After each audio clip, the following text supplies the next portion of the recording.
Hi, and welcome to Benza Vineyards in Oregon's beautiful Willamette Valley.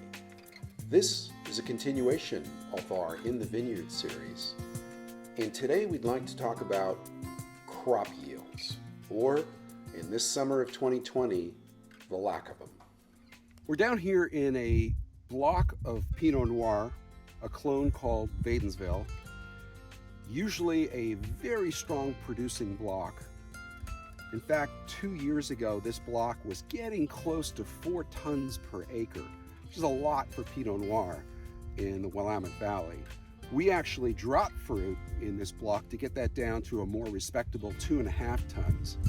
And the reason we did that was to make sure that we had the finest, most concentrated flavors going into the finished product, the wine we make out of this. This year, it's a whole different story. We're going to be lucky to get 1 ton per acre out of this. And the reason is right here. This sort of emaciated looking vine with very tiny clusters. We got the hens and chicks going on. So we have fewer clusters. We have fewer clusters per shoot. We have fewer shoots. We have overall lower cluster weights, and that is driving the numbers that we're seeing. Now, misery loves company, and I'll admit I'm part of that too. Overall, in the Willamette Valley, we're looking at about a 50% reduction versus last year. 50%.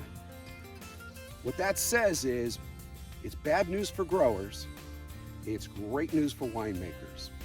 Why? Because the winemakers know that the fruit they get in is going to be spectacular. It's going to be 1 ton per acre, very concentrated grapes, a lot of good skin contact to make some deep, earthy, spicy Pinots. And it may go down as one of the best best vintages Oregon could produce. We'll see when it gets finally in the barrel, but it has the potential to be an outstanding vintage.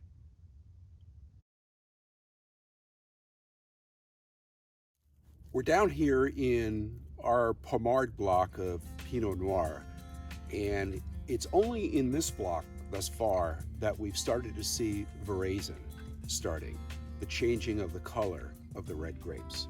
You can see it happening right here in this little cluster. A little bit on this one too, and over here. The ones that are a little bit more shaded, haven't gotten as much sun, not so much yet. We're seeing it mostly ironically on the eastern side, not on the western side.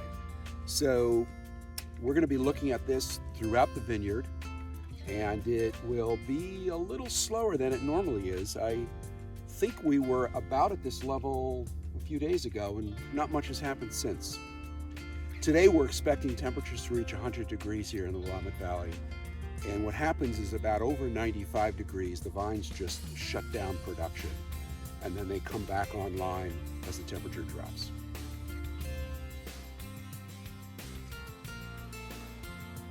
Well, here's that little cluster that we're following. It's doing okay.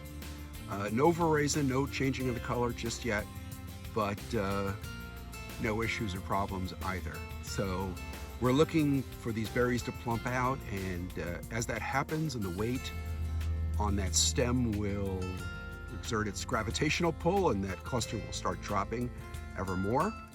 But so far, so good on our little cluster. If you've enjoyed this video, please hit the subscribe button. No, really, hit that subscribe button. It really helps the channel grow. And by all means, come and check us out at benza.com. In the meantime, take care until the next video.